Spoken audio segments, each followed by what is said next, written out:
Estamos entrevistando o endocrinologista Dr. Antônio Fontanelli. Nós estamos falando sobre obesidade, Dr. Fontanelli, e às vezes eu encontro obesos que me parecem altamente saudáveis. Todo obeso corre o mesmo risco? Não. O grande segredo da saúde, né, é não ter obesidade abdominal. Essa é a pior que existe. Por exemplo, aquelas mulheres que são obesas no quadril, por exemplo, ela tem até uma proteção cardiovascular. Pode não ser bonita esteticamente, mas já tem uma proteção. E o obeso, quando ele é obeso universal também, ele tem menos risco de ter doenças. Agora, o que é obeso universal? Quando é obeso no corpo todo. No corpo todo. É interessante, você vê esse paciente muito obeso, você assusta. Colesterol normal, triglicérides normal, glicemia, tudo perfeito. Porque enquanto ele tiver um pâncreas competente, ele vai aumentando a produção de insulina e aumentando o tecido adiposo.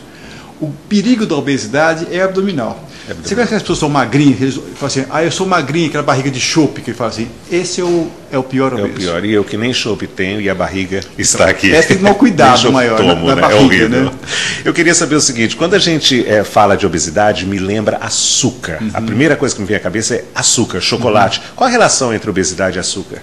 Estão interligadas, porque assim, nós comemos o alimento para dar energia. A gordura ela é muito mais energética que o açúcar. Por exemplo, 1 grama de gordura dá 9 quilocalorias. 1 grama de proteína ou de açúcar, 4 quilocalorias. Mas o açúcar tem um problema, ele dá pequena saciedade. E tem açúcar chamado açúcar simples e açúcar complexo. Um açúcar complexo, por exemplo, você é como imaginar um colar de pérolas. Cada pérolazinha do colar é um açúcar simples. Quando ela está unida ao açúcar complexo, o colar totinho, ele é absorvido mais lentamente. Quando você pega pérolazinhas, partículas de açúcar, de glicose, frutose ou lactose, eles são absorvidos mais rapidamente. Que açúcar eu devo consumir sempre que eu tiver a escolha? Por exemplo, açúcar mascavo é bom mesmo? Não, esses açúcares são chamados açúcar simples, o mascavo, o açúcar cristal, os açúcar refinados. Então, esse que eu posso escolher, qual eu devo usar no meu cafezinho? O ideal é quanto menos açúcar, melhor.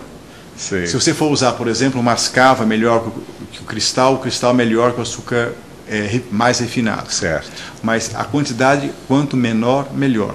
O ideal é você usar açúcares complexos, por exemplo, o amido, né? Que é o açúcar que tem no arroz, no feijão, na batata. Porque 50% a 60% da alimentação nossa tem que ter açúcar. Porque o nosso cérebro só funciona com açúcar.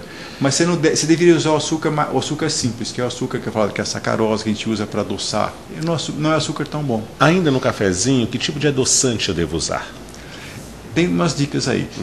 Todo alimento, quando você vai aquecer, os adoçantes não são tão bons. Existe um açúcar chamado sucralose, que tem no mercado, como o Line e a Splenda. Esses açúcares eles não alteram tanto o paladar, que ele é um açúcar igualzinho ao outro. Mas não vamos falar de paladar, vamos falar só de saúde.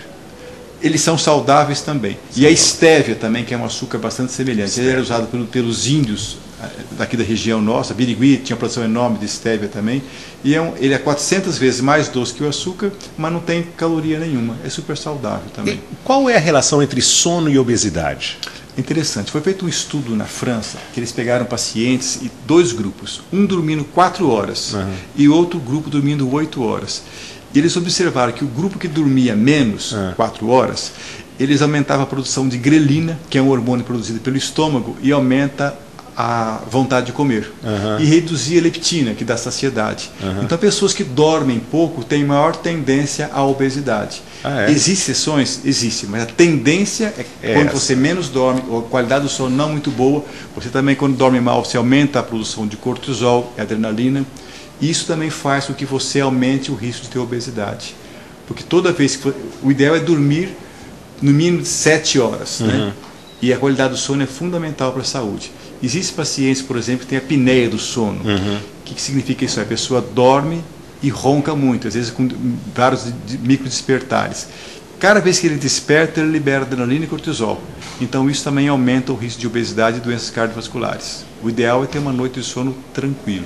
Acho que o mundo sofre, a grande maioria não tem mais essa noite de sono tranquilo. Já seremos todos obesos se for assim. E pela ansiedade também, né, Arthur? Hoje o mundo vive muito assim, sempre correndo atrás de alguma coisa fora, né? Então existem algumas técnicas como a meditação, a yoga, que tentam silenciar a mente, né? Isso pode aliviar um pouquinho isso aí, para dormir melhor, ter uma qualidade de vida melhor também.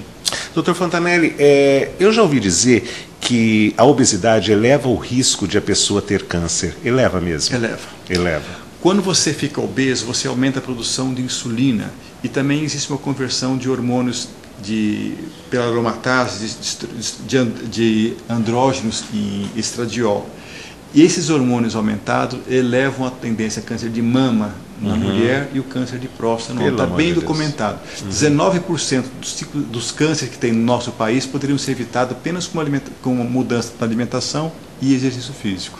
Eu queria falar um pouco de diabetes, começando que o senhor explicasse para a gente, para uma criancinha de 5 anos que às vezes tem diabetes, o que é diabetes? Nada mais é do que o aumento do açúcar no sangue. E o açúcar que mais nós falamos é a glicose. Então, glicemia significa glicose, que é o tipo de açúcar, mia, sangue. Então, glicemia elevada. Então, aumento do açúcar no sangue. Como prevenir isso? A prevenção, nós temos 2 tipos de diabetes. Um é o diabetes da criança, o chamado diabetes juvenil. Este nós não temos ainda como prevenir. Já o diabetes do adulto, o chamado diabetes tipo 2, ele deve ser prevenido emagrecendo. Quando você emagrece, você evita de ter diabetes. Teve um estudo feito na Finlândia que foi extremamente interessante. Eles pegaram 3 grupos de pacientes. Uns pacientes, eles deram um medicamento. Eram pacientes que tinham um risco grande de ter diabetes, chamado pré-diabetes. Nesse grupo, eles deram então aí a metformina durante 4 anos e reduziu em 33% o risco de ter diabetes. No outro grupo, não deram medicamento algum, apenas uma alimentação saudável e uma atividade física. Nesse grupo reduziu 58% a chance de desenvolver diabetes. Então, para você não ficar diabético, é essencial ter uma alimentação saudável e uma atividade física. É muito simples. E ser magro, então, não é uma questão só das passarelas agora. Todos precisamos ser magros. Né? E saúde e magro. Questão de opinião, volta já.